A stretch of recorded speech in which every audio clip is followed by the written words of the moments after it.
आज 8 बजे से काउंटिंग जो है वो शुरू हो जाएगी और इसके चलते सुरक्षा व्यवस्था बहुत टाइट कर दी गई है। आज दोनों लोकसभा सीटों पर मतगणना होनी है। तो 8 बजे से रामपुर आजमगढ़ में मतगणना शुरू हो जाएगी। रामपुर और आजमगढ़ में आज मतगणना होनी है। मतगणना स्थल पर भारी पुलिस फोर्स तैनात कर दी गई है। मतगणना स्थल पर सीसीटीवी कैमरे से निगरानी रखी जा रही है। मतगणना स्थल पर अर्धसैनिक बल भी तैनात है। इसी के साथ संदिग्ध लोगों पर विशेष नजर भी है।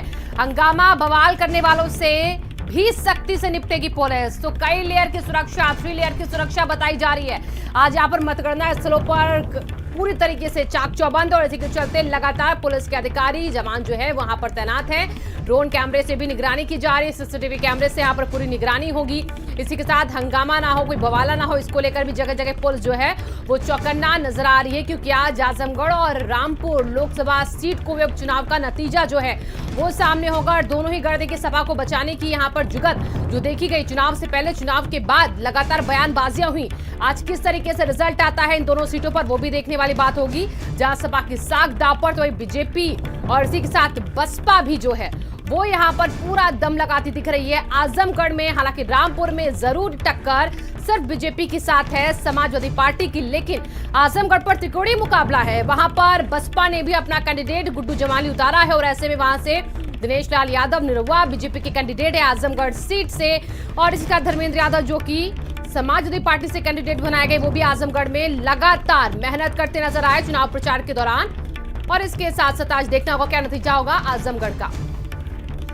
और हमारे संवाददाता संजय जुड़ चुके हैं ज्यादा जानकारी के साथ। संजय, लगातार आप देखिए सुबह से नजर बनाए हुए होंगे आज, क्योंकि मतगणना जो है वो शुरू हो जाएगी। सबसे बड़ी कवरेज हम लगातार दिखा रहे हैं। अभी क्या तस्वीरें, किस तरीके की आबो हवा आपको नजर आ रही है? बिल्कुल शिवांगी, मैं बताऊं आपको कि 8 बजे से मतगणना शुरू हो जाएगी और सबसे पहले मतगणना में जो बैलेट पेपर हैं उनकी शुरुआत होगी। उसके बाद ईवीएम करीब 9 बजे माना जा रहा है कि ईवीएम मशीन ऑन होगी और आजमगढ़ ने इस बार किसको आशीर्वाद दिया है और वो ईवीएम अपना आशीर्वाद बताना शुरू कर देंगी। तो 8 बजे से मतगणना की शुरुआत हो जाएगी। उसको लेकर के जिला प्रशासन ने पूरी तरीके से तैयारियां कंप्लीट कर ली हैं, चाहे सुरक्षा के मायने की बात हो या तमाम अन्य तैयारियां वो पूरी तरीके से कंप्लीट कर ली गई हैं। हालांकि अगर राजनीतिक रूप से सिनेरियो की बात करें आजमगढ़ की, तो मुख्य रूप से त्रिकोणीय मुकाबला कठिन तौर पर देखने को मिल रहा है।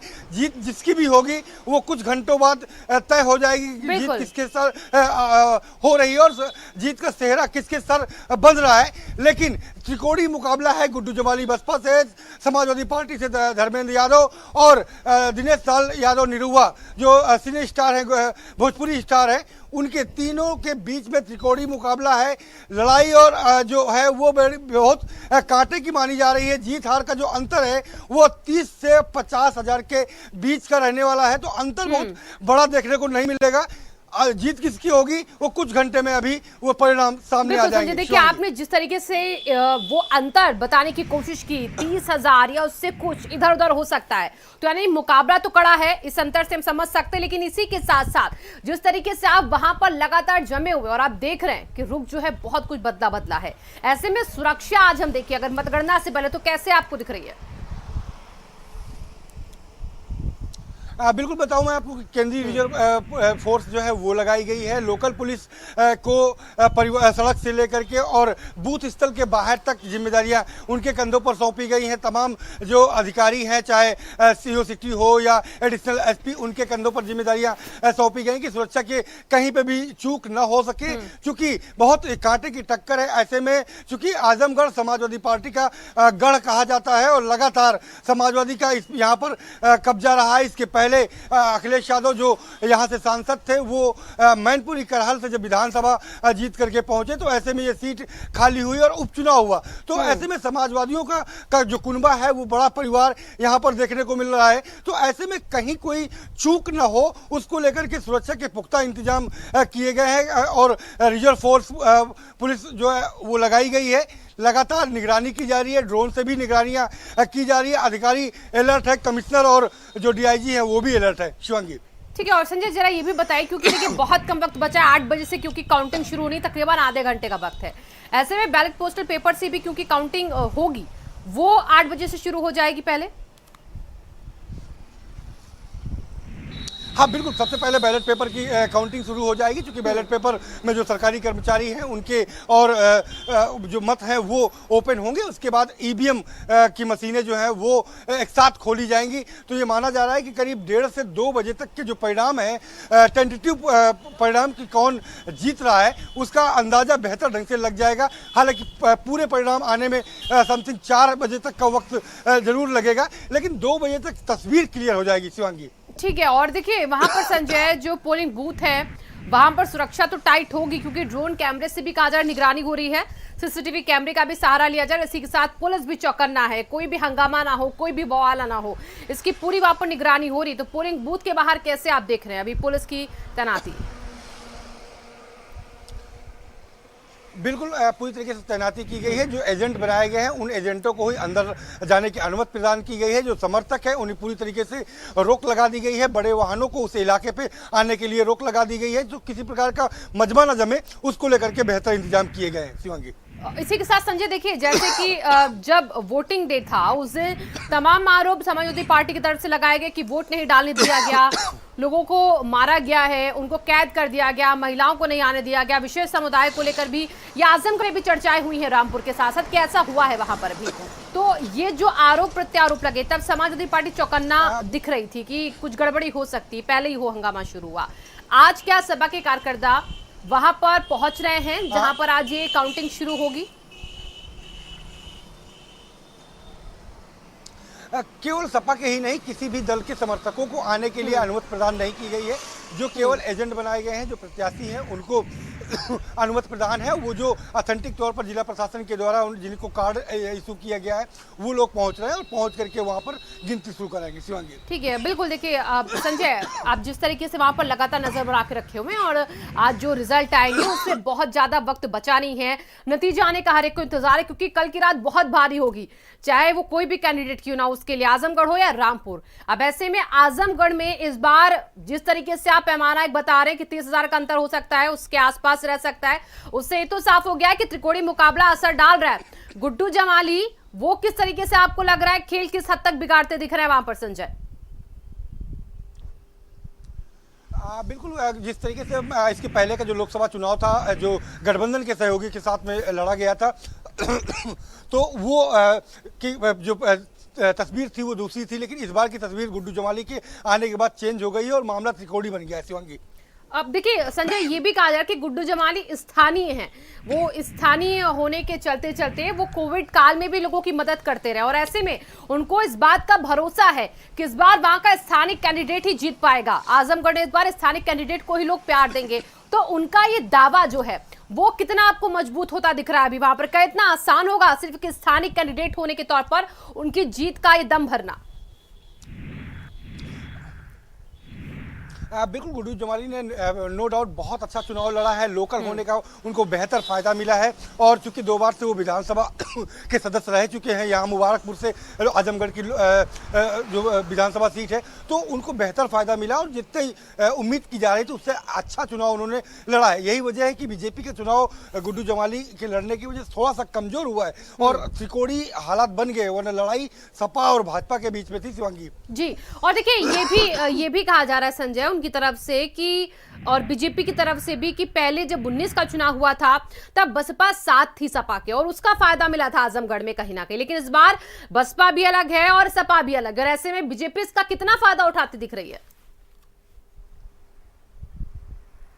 बिल्कुल, जब सपा और बसपा एक साथ लड़े थे तब अखिलेश यादव 2,60,000 के मतों से बड़े अंतर से जीत हासिल हुई थी, लेकिन चूंकि अखिलेश यादव सपा के राष्ट्रीय अध्यक्ष हैं, ऐसे में वो चुनाव नहीं लड़ रहे हैं, उनके भाई चुनाव लड़ रहे हैं। हालांकि 10 की 10 सीटें उनके हाथ में ही हैं और उन्हीं के पास विधायक 10 के 10 विधायक जो सपा समाजवादी पार्टी के हैं, तो एक बड़ा बेनिफिट समाजवादी पार्टी को मिलता दिख रहा है। लेकिन गुड्डू जमाली और बीजेपी दोनों ही कहीं ना कहीं सपा का बेस वोट बैंक काटते हुए नजर आए हैं। तो यही वजह है कि मैंने पहले भी कहा कि जो फाइट है वो बहुत टाइट देखने को मिल रही है। जीत का अंतर वो आपको कम इसलिए लगेगा क्योंकि 14 दिन का समय तीनों कैंडिडेट के पास प्रचार प्रसार का था। ऐसे में अपनी बातें गांव की गलियों तक पहुंचाना इतना आसान नहीं होता 48 के टेम्परेचर में। तो फाइट जो है टाइट है, जीत का अंतर कम होगा, जीत किसकी होगी कुछ घंटे में क्लियर हो जाएगा। ठीक है संजय, आप लगातार नजर बना कर रखिएगा क्योंकि वक्त बहुत कम है और 8 बजने में इसके साथ साथ काउंटिंग शुरू हो जाएगी। लेकिन वही रामपुर में जो आसिम रजा है, जो कि कैंडिडेट बने हैं वहां से समाजवादी पार्टी के, उनसे हमारे संवाददाता ने खास बातचीत की है, सुनिए क्या कह रहे हैं। समाजवादी पार्टी के कैंडिडेट आसिम राजा मतगणना स्थल पर पहुंच चुके हैं और मेरे साथ हैं। राजा साहब, आज का दिन क्या मान रहे हैं, रामपुर के लिए कोई नया इतिहास रचेगा? बिल्कुल रचेगा, समाजवादी पार्टी की शानदार जीत होगी इंशाल्लाह। जिस तरीके के आरोप लगाए गए थे वोटिंग को लेकर, हाँ जाहिर है वोटिंग में तो बहुत ज्यादती हुई है, लोगों को वोट डालने के अधिकार से रोका गया है, लेकिन उम्मीद यही कि मतगणना निष्पक्ष होगी। आप मान रहे हैं कि जो वोटिंग परसेंटेज है वो आपके वोटरों का कम रहा है? कराया गया, कम कराया गया है, इसके लिए पुलिस ने अपनी पूरी ताकत झोंकी है, कम कराया। तो आप कैसे आप ये दावा कर सकते हैं कि जो जीत है वो आपके पक्ष में होगी? हमेशा हुई है समाजवादी की जीत, समाजवादी का शहर है, समाजवादी का ज़िला है। अभी हमने विधानसभा की सीटें जीती हैं, आजम खान साहब ने लोकसभा का चुनाव जीता है। लेकिन सर, जो बूथों पे वोट पड़े हैं, अगर उनके आंकड़े देखे जाएं वो तो आपके पास भी होंगे, कैलकुलेट भी किया होगा आपने, क्या कहते हैं? सारे आंकड़े समाजवादी के पक्ष में है भाई, सारे आंकड़े। चलिए, बहुत बहुत शुभकामनाएं आपको। तो आसिम राजा जो समाजवादी पार्टी के कैंडिडेट हैं, उनका कहना है कि सारे आंकड़े जो हैं वो सपा के पक्ष में हैं, लेकिन सवाल ये भी है कि जिन बूथों पर समाजवादी पार्टी अपने वोटर होने का दावा करती रही है वहां पर वोट बेहद कम पड़े हैं। देखना सुना हमारे संवाददाता नरेंद्र ने उनसे बातचीत की वोटिंग यानी के बाद काउंटिंग शुरू होने से पहले। वो पूरी तरह के आश्वस्त तो हैं कि उनके ही पक्ष में फैसला होगा, लेकिन जो वोटिंग परसेंट इस बार 19 के मुकाबले उपचुनावों में बेहद कम हुआ है, खासतौर पर उन इलाकों में जहां पर सपा अपने वोटर्स होने का दावा करती है वहां पर, तो उसको लेकर आरोप भी लगे समाजवादी पार्टी की तरफ से। आसिम राजा ने भी इसको लेकर आरोप लगाया, कहा कि बहुत गलत तरीके से प्रशासनिक दुरुपयोग किया गया है, यहाँ पर वोटर्स को वोट डालने नहीं दिया गया। आपको याद होगा जब रामपुर में उपचुनाव हो रहे थे तो उस दौरान आजम खां भी वोट डालने के बाद तमाम आरोप लगा रहे थे।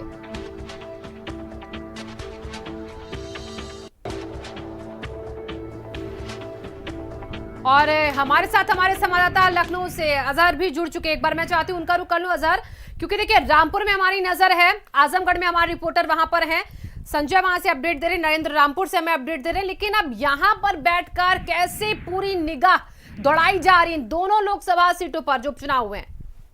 बिल्कुल शिवानगी, आपको बताना चाहेंगे जिस तरीके से 23 तारीख को जो चुनाव हैं वो सकुशल संपन्न हो गए हैं, और उसके बाद जिस तरीके से इस बार अगर देखा जाए तो जो वोटिंग है वो काफ़ी कम हुई है। वहीं रामपुर की बात करें तो लगभग 41% जो वोट है वो पड़े हैं, और इसके अलावा आजमगढ़ की बात करें तो लगभग 49% वोट पड़े हैं, जो कि 2019 के मुकाबले काफ़ी कम है। और वहीं इस बार बात की जाए रामपुर सीट की तो कहीं ना कहीं यहाँ पर सीधी जो लड़ाई है वो सपा और बीजेपी की सामने नजर आ रही है, क्योंकि समाजवादी पार्टी की अगर बात करें तो यहाँ से जो जिम्मेदारी दी गई है वो आसिम रजा को दी गई है। वहीं भारतीय जनता पार्टी की बात करें तो घनश्याम लोधी यहाँ से चुनावी मैदान में है। एक तरह से देखा जाए रामपुर जो है वो आजम खान का गढ़ रहा है, यहाँ आजम खान का एक अच्छा खासा समाजवादी पार्टी का वोट बैंक है, तो कहीं ना कहीं ये दो लड़ाइयाँ जो होने वाली हैं ये काफ़ी दिलचस्प होगी। और वहीं अगर आजमगढ़ की बात की जाए तो अब यहाँ पे त्रिकोणीय लड़ाई देखने को मिलेगी, क्योंकि जिस तरीके से यहाँ पर समाजवादी पार्टी की तरफ से धर्मेंद्र यादव चुनावी मैदान में हैं, इससे पहले अखिलेश यादव 2019 में यहाँ से चुनाव लड़े थे और उनके प्रतिद्वंदी के तौर पर दिनेश लाल निरहुआ थे, और इस बार भी भारतीय जनता पार्टी ने दिनेश लाल निरहुआ को यहाँ से जिम्मेदारी सौंपी है। लेकिन इस बार काफ़ी दिलचस्प होगा देखना, क्योंकि बीएसपी की अगर बात करें तो इस बार शाह आलम गुड्डू जमाली को जो जिम्मेदारी है वो सौंपी गई है, क्योंकि आजमगढ़ की बात की जाए तो समाजवादी पार्टी का ये एक खासा वोट बैंक रहा, एक साख रही है समाजवादी पार्टी की आजमगढ़ में। लेकिन जिस तरीके से गुड्डू जमाली भी चुनावी मैदान में है और दिनेश लाल निरहुआ भी हैं, तो गुड्डू जमाली के चुनावी रण में उतरने से कहीं ना कहीं इसका नुकसान समाजवादी पार्टी को ज़रूर होगा, और इसका सीधा फायदा भारतीय जनता पार्टी को मिल रहा है। जी बिल्कुल। और देखिए एक बार फिर से हम जरा संजय का रुख कर लेते हैं। आजमगढ़ से संजय लगातार बने हुए हैं। संजय, वक्त बहुत कम है और जो रिजल्ट आने वो बहुत जल्द शुरू भी हो जाएंगे और दोपहर तक तस्वीर बहुत हद तक साफ भी हो जाएगी। लेकिन ये तीनों कैंडिडेट जो बीएसपी के हैं, जो बीजेपी के हैं, जो सपा के हैं, इन्होंने बहुत मेहनत की इस बार उपचुनाव में, लगातार प्रचार किया और ये भी कहा गया धर्मेंद्र यादव की तरफ से कि हम जीत रहे हैं, हमें किसी से भी कोई डर नहीं है, मुकाबला किसी से हमारा नहीं है। तो क्या ये उनका दावा सच होता दिख रहा है आपको? इतना आसान होगा? बिल्कुल ऐसे बिल्कुल शिवांगी, मैं बताऊं आपको, दावे सभी दल के जो कैंडिडेट हैं वो कर रहे हैं। हालांकि मैं आपको बताऊं कि आजमगढ़ का जो सिनेरियो है पॉलिटिकल, वो पहले से विधानसभा चुनाव आप देख लीजिए, इसके पहले लोकसभा के पहले की लोकसभा उठा के देख लीजिए, जब बीएसपी जिस सीट पर बहुत अच्छा चुनाव लड़ी है, पिछले 2 चुनाव का सिनेरियो देखने के बाद ये कहा जा सकता है कि वहां पर समाजवादी पार्टी को बेहतर फायदा मिला है।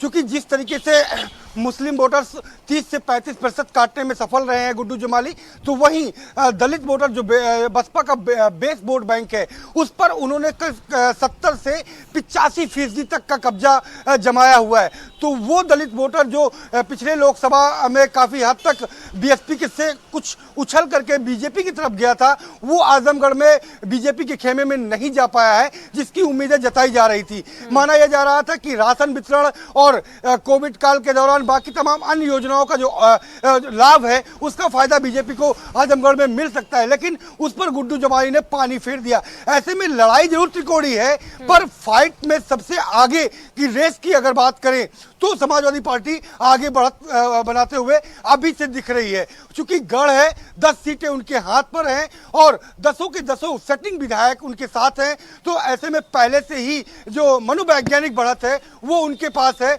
जो राजनीतिक आंकड़े बताते हैं वो उनके साथ हैं। हालांकि जीत और हार का अंतर कितना होगा, जीत का सेहरा किसके सर बंधेगा, वो कुछ घंटों बाद तब्दील हो जाएगा, लेकिन राजनीतिक सिनेरियो अभी तक समाजवादी पार्टी को आगे करता हुआ दिख रहा है। ठीक है संजय, जिस तरीके से आप बता रहे हैं, क्योंकि गढ़ सपा का ही और ऐसे में उनको अगर बढ़त मिल रही है और जैसा कि आप जानकारी दे रहे हैं, तो इससे समाजवादी पार्टी के लोग जो उनके कैंडिडेट है वो जरूर खुश होंगे यकीनन। लेकिन ऐसे में बीजेपी का भी दावा है और बीएसपी का भी दावा है। इन दोनों के दावे जो अगर हम देखें, वो विकास के नाम पर और योजनाओं के नाम पर बीजेपी आगे बढ़ने की बात करती है। गुड्डू जमाली लोगों की मदद करते रहे हैं, उनके साथ जुड़े रहे हैं, तो उसके दम पर आगे आने की बात करते हैं और जीतने की बात करते हैं। तो सपा का गढ़ क्या इन दोनों बातों से प्रभावित होगा? बिल्कुल, जिस तरीके से विकास के दावे हों या गुड्डू जमाली लोकल हैं, उनके अपने दावे हैं, लेकिन जिस तरीके से आजमगढ़ की पिछले काफ़ी समय से समाजवादी पार्टी का कब्जा रहा, और यही वजह है कि आखिरकार कब्जा क्यों, किसी का गढ़ कैसे बनता है, ये विश्वास जीतने वाली बात है और लंबी बहस का मुद्दा होगा। विकास का मुद्दा, चूंकि समाजवादी पार्टी लगातार आरोप लगाती रही है कि जब से समाजवादी पार्टी की सरकार यहाँ पर नहीं बनी, यूपी में नहीं हुई है, तब से बीजेपी यहाँ पर सौतेला व्यवहार आजमगढ़ के साथ कर रही है। यहाँ का जो विकास किया हो, चाहे यहाँ का पीजीआई हो, चाहे यहाँ का जिला अस्पताल हो, यहाँ के रेलवे स्टेशन का सौंदर्यीकरण हो, यहाँ की सड़कें हो, यहाँ का ब्रिज हो, या तमाम ऐसी दावे जो समाजवादी पार्टी करती है कि चाहे नेताजी के कार्यकाल के दौरान रहा हो या समाजवादी पार्टी के मुखिया वर्तमान अखिलेश यादव के कार्यकाल के दौरान रहा हो, उन्होंने विकास किया है। लेकिन बीजेपी सत्ता में आने के बाद सौतेला व्यवहार करती नजर आई है। बीएसपी भी उलट यही जवाब देती है कि सत्ता में जब से वो गायब हुए हैं तो आजमगढ़ का विकास नहीं किया गया, चाहे समाजवादी पार्टी रही हो या बीजेपी। तो अपने अपने दावे हैं। देखना यह है कि पिछले अभी 2 महीने पहले जो विधानसभा के चुनाव हुए थे, उस विधानसभा चुनाव में पूरी तरीके से 10 की 10 सीटों पर आशीर्वाद के तौर पर जनता ने समाजवादी पार्टी को गोद पे लिया और उन्हें जीत का सेहरा बांध के दिया। अब कितना जीत का सेहरा और आशीर्वाद मिलता है, वो कुछ घंटों बाद परिणाम में तब्दील होगा और वो रिजल्ट के तौर पर सामने आएगा। देखना दिलचस्प होगा, लेकिन लड़ाई कांटे की है और इसीलिए मैं कह रहा हूं कि जीत का जो अंतर होगा वो अखिलेश यादव जिस बड़े अंतर के साथ जीते थे, क्योंकि वक्त कम था, लोगों को समझाने का वक्त कम था, मौसम ऐसा था, लोग तीनों कैंडिडेट, एक कैंडिडेट की बात नहीं कर रहा हूं, लोग जन जन तक नहीं पहुंच पाए जिस हिसाब से पहुंच पाना चाहिए चुनाव में। तो जीत का अंतर कम होगा, जीत का सेहरा कुछ घंटे बाद क्लियर हो जाएगा। शिवांगी, बिल्कुल संजय, और देखिए इंतजार हर किसी को है और एक बार मैं चाहती हूँ अपने सहयोगी अजहर के पास चलना। अजहर, देखिए आजमगढ़ और रामपुर, वहां पर कैंडिडेट, वहां के प्रत्याशी तो लगातार बयान देते रहे अपनी जीत को लेकर, वहीं लखनऊ में बैठे उनकी पार्टी के जो नेता हैं वो भी आश्वस्त दिख रहे हैं अपने अपने कैंडिडेट की जीत को लेकर। तो किस तरीके से यहाँ के बयानों को आपने देखा चुनावों के बीच?